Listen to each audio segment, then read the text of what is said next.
जिल्हा परिषदेचे हे तुमचं म्हणणं चुकीचं आहे की समसम परीक्षा परिस्थिती आहे. जिल्हा परिषदेत भाजपचा दारुण पराभव झालेला आहे. त्यांचे 10 जी तालुक्यात पैकी 6 तालुक्यात त्यांचा एकही सदस्य निवडून आलेला नाहीये जिल्हा परिषदेला. म्हणजे ही त्यांची वाईट परिस्थिती आहे. 16 सीटा त्यांनी निवडून आणू शकल्या. सगळ्यात कमी स्ट्राईक रेट आज त्या पक्षाचा राहिले. अर्थात महापालिकेला सगळ्यात हाय स्ट्राईक रेट हा काँग्रेसचा राहिला होता. आज 2 नंबरचा स्ट्राईक रेट काँग्रेसचा आहे आणि 1 नंबरचा स्ट्राईक रेट हा शरद पवार साहेबांच्या राष्ट्रवादीचं राहिलेलं आहे. म्हणजे जिथं जेवढे लढवलं त्यातले किती जिंकलो. ह्याच स्ट्राईक रेटमध्ये महाविकास आघाडीचे 2 घटक पक्ष राष्ट्रवादी आहे आणि काँग्रेस हे 2 आघाडीवर आहेत. भाजप खूप मागे आहे. तुम्ही एवढे पैसे खर्च करून सत्तेचा वापर करून लोकांपुढे जाऊन स्वतः भाषण करून पालकमंत्र्यांनी की माझे 35 जागा निवडून येणार 20चा आकडा सुद्धा गाठू शकले नाही.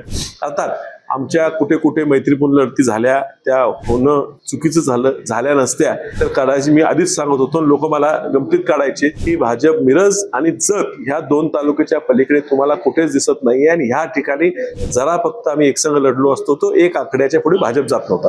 आता एवढ्या पराभूत झालेल्या पक्षाला पुन्हा सत्तेत घुसायचा एवढी का त्यांना त्या सत्तेबद्दल प्रेम आहे हे कळत नाही. लोकांनी तुम्हाला नाकारलेलं आहे. आता जिल्हा परिषद नाकारलेला आहे. उद्या तुम्हाला विधानसभेत नाकारतील आणि लोकसभेत नाकारतील. सवय लावून घ्या. पराभव हा जनतेने तुम्हाला दिलेला आहे तो स्वीकार.